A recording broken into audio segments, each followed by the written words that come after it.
Hello mister Kerala എന്ന് പറഞ്ഞ് കുറേ ആയി അതൊന്ന് കാണണം, കോമ്പറ്റീഷൻ എന്താണെന്നൊക്കെ ഒന്ന് അറിയണം എന്നൊക്കെ ആഗ്രഹമുണ്ടായിരുന്നു. അതിൻ്റെ ഭാഗമായിട്ട് തൃശ്ശൂരിൽ നടന്ന ഒരു കോമ്പറ്റീഷൻ കാണാൻ വേണ്ടി പോകുന്നു. പണ്ട് നമ്മുടെ മിസ്റ്റർ പോനിക്കരയെ കണ്ടുള്ള ശീലം മാത്രമല്ലേ ഉള്ളൂ. ഈ കോമ്പറ്റീഷൻ എന്താണെന്നും എങ്ങനെയാണെന്നും എന്തൊക്കെയാണ് ഇവിടുന്ന് നടക്കുന്നതെന്നും കാണാനുള്ളൊരു ആഗ്രഹം ഉണ്ടായിരുന്നു. അതിൻ്റെ ബേസിൽ വന്നതാണ്.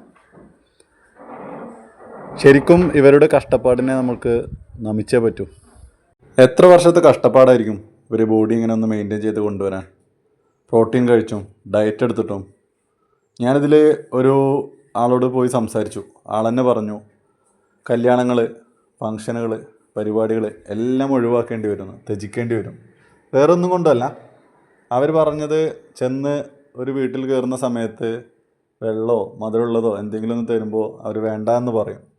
അപ്പോൾ അതവർക്കൊരു മോശമാണെന്ന് കരുതി, അല്ലെങ്കിൽ അവരെന്ത് വിചാരിക്കുമെന്ന് കരുതി ഒരുപാട് ഫങ്ഷനുകളും കാര്യങ്ങളൊക്കെ ഇവർ പോവാണ്ടിരുന്നിട്ടുണ്ടെന്ന് പറഞ്ഞു.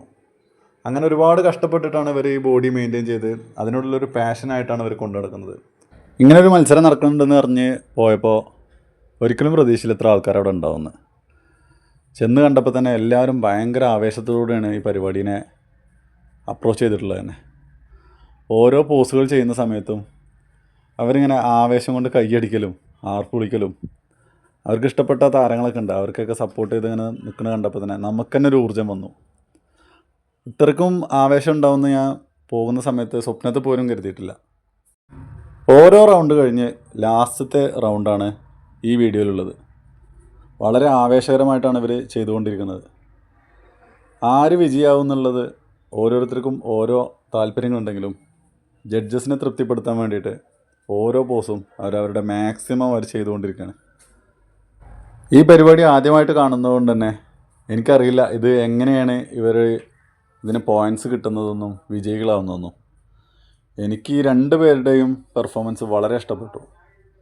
അത്രത്തോളം ഗംഭീരമായിട്ടാണ് ഇവരിത് അവതരിപ്പിച്ചിട്ടുള്ളത്.